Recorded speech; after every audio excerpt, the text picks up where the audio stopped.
Over millions of years, birds have evolved, perfecting the art of flight and taking it into a dimension we humans still struggle to understand and reproduce. Among many remarkable features, I'm especially captivated by that unmistakably curved dihedral shape, a geometry so effective that it emerges again and again across completely different species.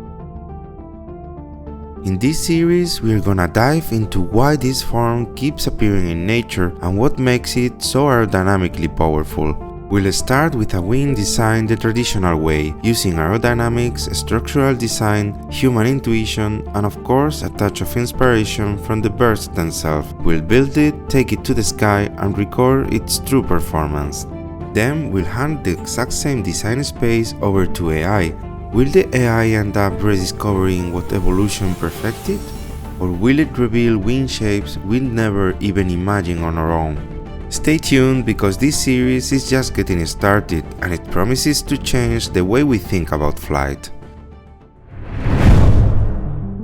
Over countless generations, nature had already solved in birds many of the problems we still model, simulate, and optimize today. Lift, drag, stability, maneuverability, all shaped by evolution, not engineering.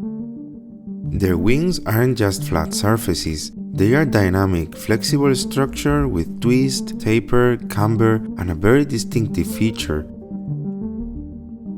a dihedral angle that changes along the span, rising near the body, dipping through the mid-wing, and curling back up again at the tips. This gull-shaped geometry isn't random, it's a convergent solution across multiple species that fly long distances on a very little energy. We, human aviation, by contrast, often works with fixed, straight rigid geometries or a single constant dihedral angle along the wing, simpler to design and build but still governed by exactly the same physics. Birds have already explored the design space through evolution, millions of flights, thousands of tiny variations, all selecting for lower power consumption, smoother lateral stability, and better performance in messy real-world air. So a few years ago, taking inspiration from this characteristic gull-shaped wing, I decided to design a flying wing entirely around that principle. I started by sketching the overall planform, unlocking in the core constraints of the design space, things like the maximum span, target all-up weight, wing area, wing loading, aspect ratio, and so on. Then I usually run several quick iterations in a low-fidelity aerodynamic tool like XFLR5. It's a free vortex lattice and panel method solver, perfect for preliminary conceptual designs. I can plug in the planform, airfoils, twist and dihedral distribution, and the software gives me rapid estimates of the lift, drag and stability, good enough to shape the design before moving on to heavier CFD simulations. The airfoil I selected for this design is the Select 5020, a reflexed airfoil designed especially for tailless flying wings at low Reynolds numbers. Once I was happy that the layout was stable, I moved into detailed design in my CAD software. There I focused on designing the outer surface of the wing, the exact planform, thickness distribution, twist, and especially that gull-shaped dihedral distribution. With our wing geometry finished, I can use it now as the input for higher fidelity aerodynamics analysis like CFD. Instead of simplified vortex lattice assumptions, CFD numerically solves the flow field around the full 3D shape, capturing things like viscous effects, local separation, and tip vortices. It is much slower than XFLR5, but it gives a deeper look at how the wing really behaves. But our real goal here is to understand why nature keeps choosing this gull shape, so I ran the exact same CFD setup on a fully planar wing, matching span, area, airfoil, twist, basically everything except the dihedral distribution. Once all the CFD calculations were complete, I wrote a Python post-processing script to automatically analyze the results in detail. Most aerodynamic coefficients came out almost identical, both wings achieving a maximum aerodynamic efficiency around 12, which is really good for this kind of UAV at such low Reynolds number. However, there are a few key results on the lateral directional stability where they diverge quite a lot. So let me pause for a moment to explain why those differences matter. Flying wings and tailless aircraft are notoriously tricky in lateral directional stability, and although many metrics exist, we'll focus on two crucial ones. First, defining static yaw stability. Imagine our flying wing cruising straight and level, and then a disturbance or crosswind creates a side slip angle beta.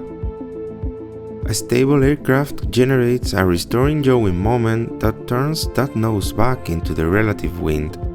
In other words, a stabilizing yaw response corresponds to a positive Cm beta derivative.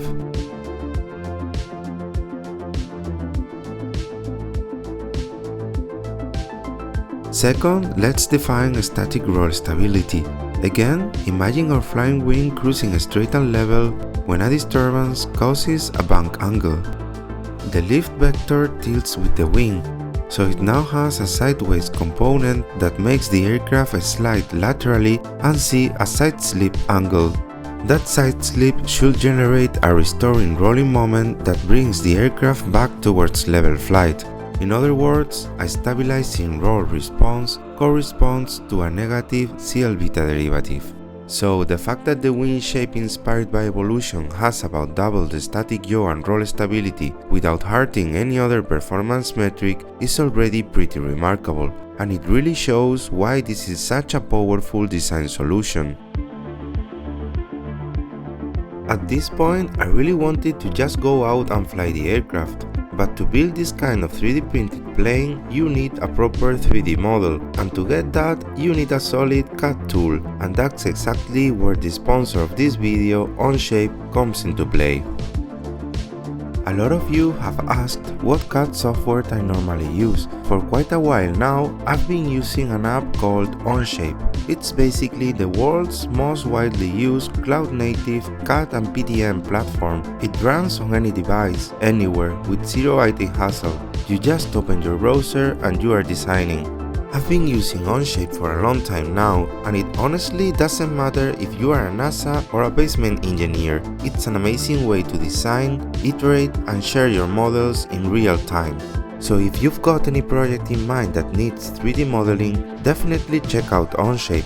And if you're an engineer, you can get up to 6 months of Pro version free through my link in the description.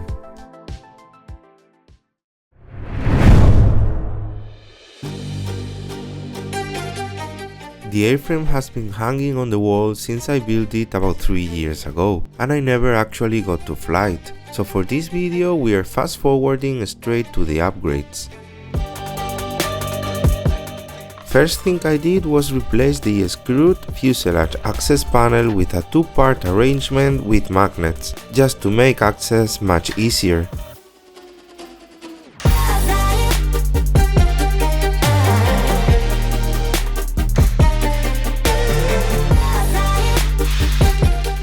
Then I installed the brushless motor, a 2212 920 kV unit well suited to this size of airframe and the kind of efficiency cruise I'm aiming for.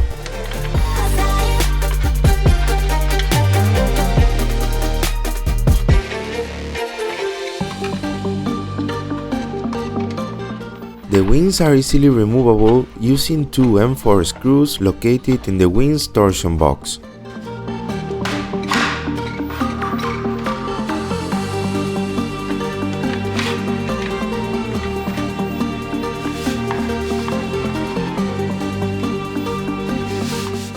Then I 3D printed a bracket to mount the DJI O4 Pro FPV system in the nose, with two small air intakes sufficient to keep all the internal electronics cool.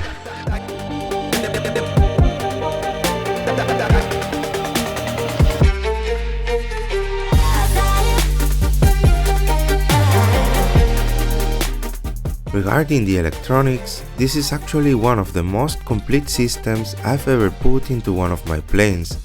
The setup includes the connection to the FPV system in the nose, a GPS, a 900 MHz telemetry radio, a nano ELRS radio receiver, a pressure sensor for the pitot tube, an electronic speed controller for the brushless motor, and of course a Matic flight controller acting as the brain of the aircraft.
If you ask me, the finished aircraft on the bench looks pretty majestic, with those long, efficient wings and that characteristic gull-shaped planform. The CG is right where the calculations say it should be, and the all-up weight is just under 850 grams, so there is only one thing left to do: take it out to the field and see if it lives up to the expectations.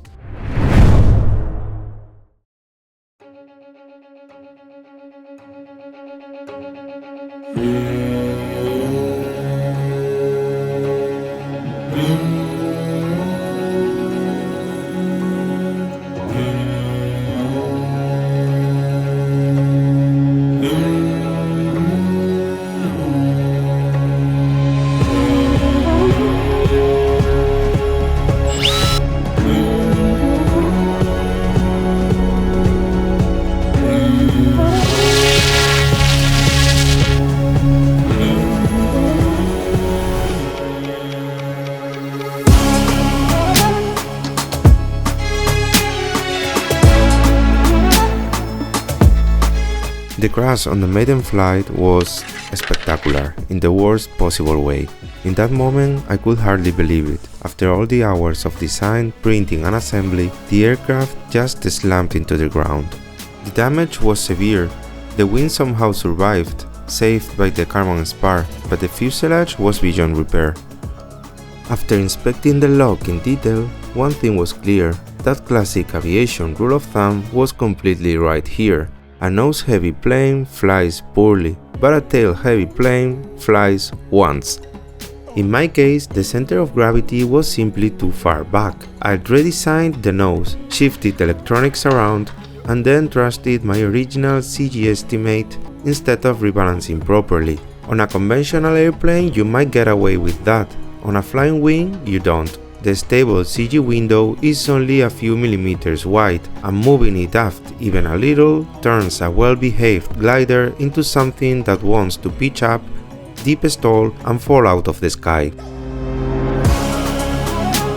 However, I wasn't gonna give up that easily. I really wanted to see this thing in the air, so that same day I started designing the wing repairs and printing all the necessary parts, especially a completely new fuselage.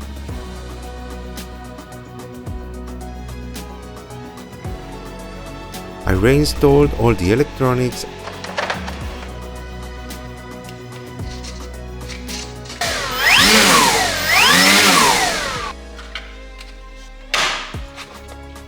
and this time I checked the CG twice to make sure it was in the right spot, slightly forward on purpose just to be safe. And with that, we were ready again for the second maiden flight.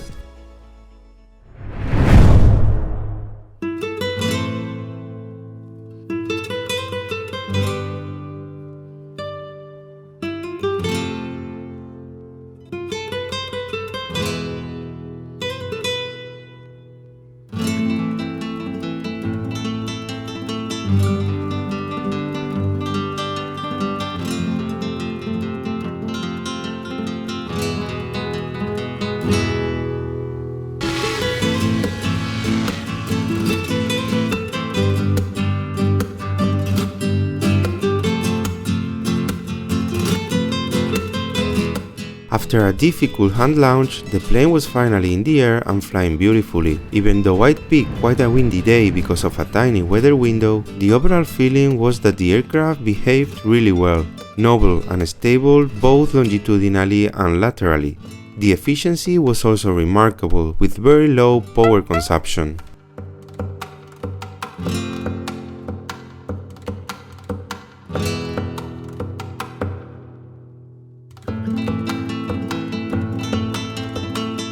Even though this flight also ended with an unintentionally hard landing after a lost connection, I still consider this project a big success overall.